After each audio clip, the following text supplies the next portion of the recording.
Hey everyone, how's it going? Good Monday morning.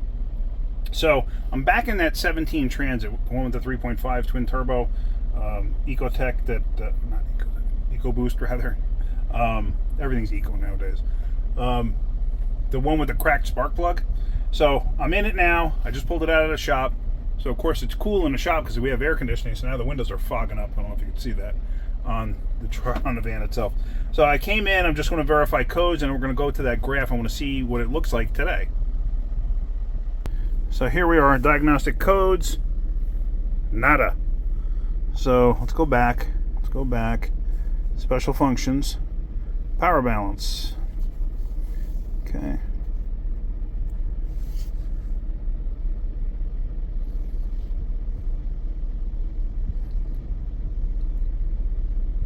Okay, so a little bit all over the board. It's kind of normal. This thing's cold too, so it's going to warm up. So let's go for a ride and let's see what it shows. Remember, cylinder 1 was shown heavy on the Misfires. You know, this is basically its contribution of a cylinder to the running of the engine. So let's go road test this because, like I said, right now the motor's still cold. I just pulled it out of the shop. So I want to see how everything looks on a road test. So let's go and see what happens. So I'm over here in Mexico now.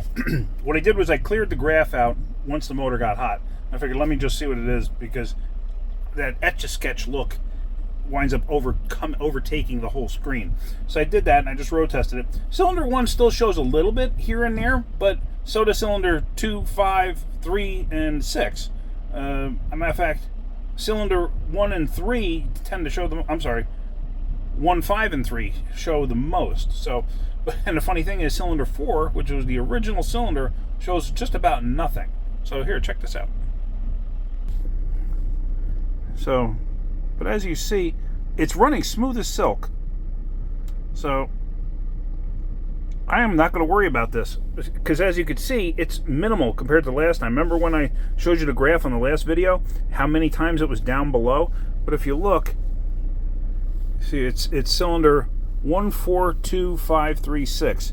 So cylinder 4, almost nothing. Cylinder 2 had at least one event. Cylinder 5 had 1, 2, 3, 4 events. Cylinder 3 had at least 2. And cylinder 6 had at least 1. Here we had, 1, 2, 3, 4, 5. So about the same as cylinder 5. So really nothing out of the ordinary. So let's go. Like I said, if I saw heavy marks, like see how heavy the gray lines are here? If I saw that down below, then I would start looking there. But not with this. This is just so minimal. Let's go back. Let's go to read fault code. Let's see if anything has set. Yeah, nothing. Alright, so I am not worried about it. One last thing I want to see. Let's just power bound compression. Here, adapts.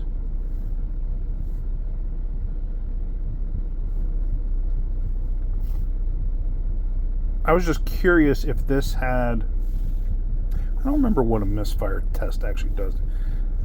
To identify potential cylinder misfire events, the misfire monitor tool dynamically displays the data used by the powertrain control module. Since this information is based on the powertrain control module, misfire monitor strategy is only active during specific engine running and driving conditions. Blah, blah, blah, blah. Negative torque decel on the screen displays freeze frame, blah, blah, blah.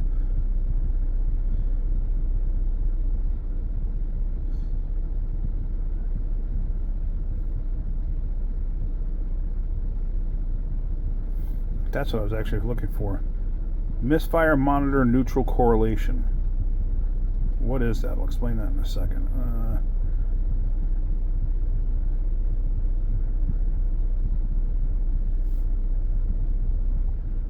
Okay. Let's just see here real quick. And now it tells me to start the engine and press OK.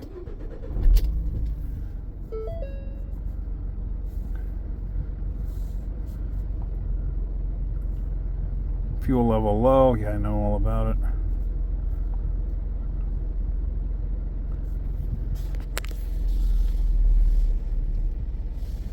Potential misfire counts. They're all at 0. Let's go up the road. Let's go up the road. Let's do a little bit of a road test, and we'll come back to this and check this. I got 26 miles to empty. I started at 30-something miles to empty, but now I'm 26 miles to empty. So I still got a little ways to go. And it's above empty, so I'm not too concerned. I'm over here in Mexico. I'm sure you got gas stations here somewhere. What I was looking for, and I forgot to mention, the Misfire neutral correlation, whatever the heck it's called on that. What that is it's basically like a reset in the motor. Every motor has some kind of a variation to it, where if you don't do this correlation, like it's a relearn, sometimes it's called the cam crank relearn, stuff like that. What it does is basically you zero everything out, you have the engine running, you rev it up to a certain point while you're in this test mode. You rev it up to a certain point, usually it's till the rev limiter kicks in, and then you let it come back down. You may have to do it twice or 3 times. Some vehicles only once. And what happens is the engine will read the subtle differences in the speed of the motor between cylinders. So then it'll know, like how on that cylinder 1, how it was showing that little dip there, and the cylinder 5, was it? How it was showing that little bit of a dip every once in a while. What it does is it learns that, hey, there's nothing actually wrong with that. So it'll probably zero them out. So if had I gone back, which I should have, but I couldn't, I had the customer waiting to pick up. Had I gone back, it may have shown nothing. Also, what that does is, just in case it's a normal anomaly in the motor, where, like I said, the truck ran perfectly fine. I couldn't get it to do anything wrong. It would just show that little slight something. Just in case, because I've seen it before where that little slight something might be within a window, and it'll say, hey, we got a problem, and throw a check engine light, and there's really no reason for a check engine light. So that's the reason for that. You do that test, it resets everything in that parameter, in that one little group there, and then everything's good to go. Okay, I forgot to say that in that part of the video, so let's continue. Alright, so potential misfire counts are all at 0. So I am good with all of this. So I'm confident it's fixed. I mean, cracked spark plugs, come on. Obviously I knew they were a problem, so, but just I wanted to show you all of that with the scanner. So, alright. I'm sure the customer's going to be happy because it runs great. So, anyway, that's kind of it. Alright, hopefully you got something out of that. If you did, hit that like button. If you could, please subscribe. Tell your friends too. I'd really appreciate it. Getting close to 100,000 subscribers. Kind of blows me away that that you guys are enjoying my videos that much. I'm humbled. Let's put it that way. All right, guys. Thank you so much. Have a great day.